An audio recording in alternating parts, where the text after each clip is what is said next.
हिंदू धर्म ग्रंथों तथा महापुराणों के अनुसार त्रिदेवों में सबसे शक्तिशाली माने जाने वाले भगवान शिव अर्थात महादेव है। ब्रह्मा, विष्णु, महेश त्रिमूर्ति इस सृष्टि की सबसे बड़ी महाशक्तियां हैं।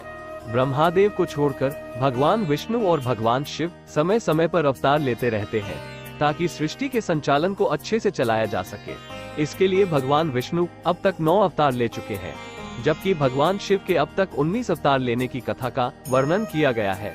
ऐसे ही भगवान शिव के 19 अवतारों में से 3 सबसे महाशक्तिशाली अवतारों के बारे में आज हम चर्चा करेंगे। देवों के देव महादेव सृष्टि के विनाशक है, जो कि इस सृष्टि से जीवन तथा अहंकार, बुराइयों आदि का अंत करते हैं। जब जब इस सृष्टि में अहंकार अपने चरम पर पहुंचा है, तब महादेव ने विनाशकारी अवतार रूप में आकर अहंकार का नाश किया है।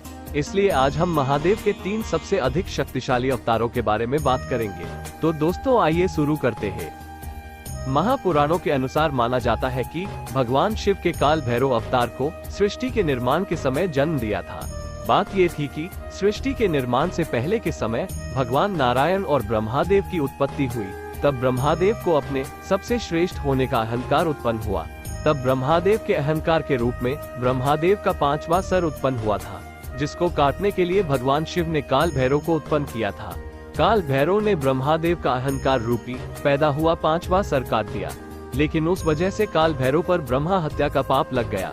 काल भैरव ब्रह्मादेव के उस कटे हुए शीश को लेकर बहुत से तीर्थ स्थानों पर घूमते रहे, लेकिन उन्हें ब्रह्मा हत्या के पाप से मुक्ति नहीं मिली। लेकिन अंत में जब काल भैरव काशी पहुँचे तो तब वहाँ पर उन्हें ब्रह्मा हत्या के पाप से मुक्ति मिल गई और हमेशा के लिए काल भैरव काशी में ही स्थित हो गए।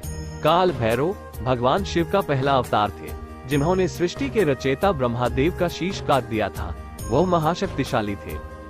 भगवान शिव का दूसरा महाशक्तिशाली अवतार का नाम था वीरभद्र। वीरभद्र की उत्पत्ति भगवान शिव की पत्नी सती के पिता प्रजापति दक्ष को मारने के लिए हुई थी। प्रजापति दक्ष का अहंकार इतना अधिक बढ़ गया था कि वह भगवान शिव की पत्नी माता सती के मृत्यु का कारण बन गया था। माता सती की मृत्यु से भगवान शिव इतने अधिक आहत हुए कि वह क्रोध में तांडव करने लगे, जिससे यह सृष्टि कांपने लगी थी। तब तांडव करते हुए महादेव ने अपनी जटा का एक हिस्सा उखाड़कर जमीन पर फेंका, जिससे वीरभद्र की उत्पत्ति हुई। महादेव ने वीरभद्र को यह स्पष्ट आदेश दिया कि तुम इसी समय प्रजापति दक्ष के राज्य में जाकर उसका अंत कर दो, और जो भी तुम्हारे रास्ते में आए, चाहे वह देवता, दानव या मनुष्य कोई भी हो, उसे भी भस्म कर दो। वीरभद्र, जो कि महादेव की कुंडलिनी शक्ति का प्रतीक था, उसी क्षण प्रस्थान करता है और प्रजापति दक्ष के महल में आकर उनका यज्ञ विध्वंस कर देता है। वीरभद्र से लड़ने के लिए प्रजापति दक्ष अपनी सेना को आगे कर देता है, लेकिन वीरभद्र एक एक करके सबको पराजित कर देता है। उसके पश्चात प्रजापति दक्ष भगवान नारायण से सहायता मांगता है और वीरभद्र से लड़ने के लिए विनती करता है। तब वह नारायण वीरभद्र से लड़ने जाते हैं, लेकिन एक ऋषि के दिए गए श्राप के कारण वह उनसे हार जाते हैं। कुछ ग्रंथों में यह भी वर्णित है कि भगवान नारायण ने वीरभद्र पर सुदर्शन चक्र से वार किया तो वीरभद्र ने उनका सुदर्शन चक्र निगल लिया। तब नारायण को यकीन हो गया कि आज प्रजापति दक्ष की मृत्यु निश्चित है, इसलिए उन्होंने वीरभद्र से कहा कि अब मैं आपके रास्ते में नहीं आऊंगा। यह कहकर भगवान विष्णु वीरभद्र के रास्ते से हट गए। वीरभद्र ने अपने खड्ग से प्रजापति दक्ष का सिर धड़ से अलग कर दिया। प्रजापति दक्ष का वह सर उन्हीं के यज्ञ में जाकर गिरा और भस्म हो गया। दक्ष का वध होते ही वीरभद्र वहां से चला जाता है। वो भी महाशक्तिशाली थे। भगवान शिव के तीसरे सबसे महाशक्तिशाली अवतार का नाम है हनुमान, जिन्हें हम बजरंगबली, अंजनी पुत्र, पवन पुत्र, संकट मोचन, मारुति आदि नाम से भी पूछते हैं। बजरंगबली हनुमान जी की शक्ति से हर कोई परिचित है। भगवान शिव ने वानर राज केसरी की पत्नी अंजनी को यह वरदान दिया था कि उनके गर्भ से उनका अंश अवतार जन्म लेगा।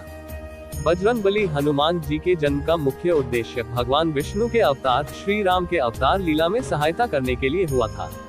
भगवान विष्णु श्री राम का अवतार लेकर धरती पर से राक्षसों के बढ़े हुए अत्याचारों का अंत करने के लिए मानव रूप में आए थे। श्री राम की इस लीला में उनका सहयोग करने तथा राक्षसों का नाश करने के लिए भगवान शिव के 11वें रुद्र एक वानर के रूप में अवतरित हुए। बजरंगबली हनुमान की शक्तियां असीमित थी, क्योंकि वह अनादि और अनंत महादेव के 11वें रुद्र रूप थे तथा उन्हें हर देवता से वरदान प्राप्त था और ब्रह्मास्त्र भी उनका कुछ नहीं बिगाड़ सकता था। अपने बालपन में ही हनुमान ने सूर्य को भी निगल लिया था। जिस रावण को वानर राज बाली अपनी काख में दबाकर 6 महीने तक घूमता रहा था, लेकिन वह बाली भी हनुमान जी की शक्ति का 10वां हिस्सा भी संभाल नहीं पाया था।